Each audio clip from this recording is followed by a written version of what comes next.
el passe amb els joves pensem que pot com aportar potser noves mirades, i per nosaltres no és tan important que els joves es qüestionin sobre la seva sexualitat, sinó que senzillament es puguin qüestionar sobre l'estructura social o que puguin com preguntar-se si de la forma que estan visquent és de la forma que voldrien viure.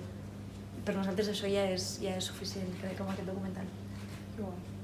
Aquesta és Perdu, que ja que has viscut a Andorra, com sentes que es tracta el tema LGTBQ aquí al país i si està apoyat o és molt més tabú? Per la meva experiència,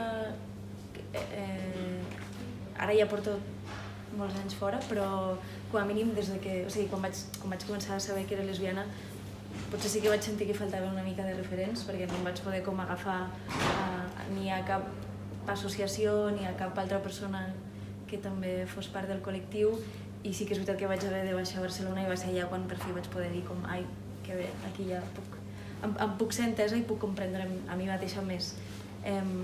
Però igualment soc superpositiva i penso que gràcies al documental i a més coses que, no sé, teatre, igual que a nivell cultural tot el que estigui sortint crec que serà com superpositiu per les altres persones que també facin part del col·lectiu i estiguin aquí.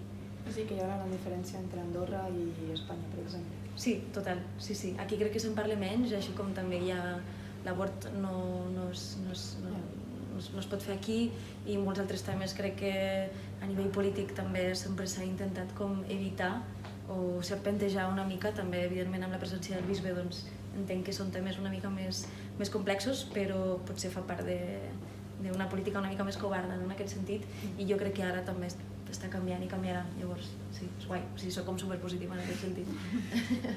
I l'última pregunta és que hi ha hagut molts punts de vista al documental i si hi ha algun punt exactament, potser és diferent, algun conjunt, si us heu sentit identificades amb algun de tots.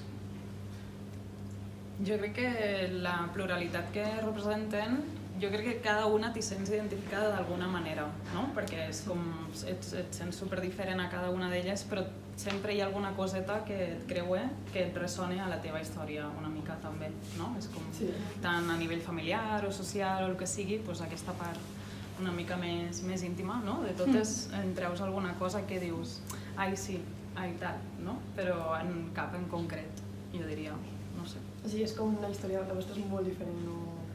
No tant, però és més, no sé, a cada una, no? A mi, almenys d'elles, cada una em ressona alguna part de mi diferent, però no m'identificaria amb cap en concret sencera, però sí que... Fem petites parts de cada una que també ens conformen a nosaltres dos. Sí, que també era guai la idea aquesta com més coral, no? Per això al final, encara que ja que és com molt batibull, però sí que és com aquesta idea d'unitat entre totes, no? Que tot i les diferències entre totes formen part de la mateixa vivència. I això també era una cosa que volíem com de fer aquesta part com més totes juntes, al final, no? A totes ens creu una mica el mateix, tot i que no ens assemblem en res. Per això moltes gràcies. A vosaltres.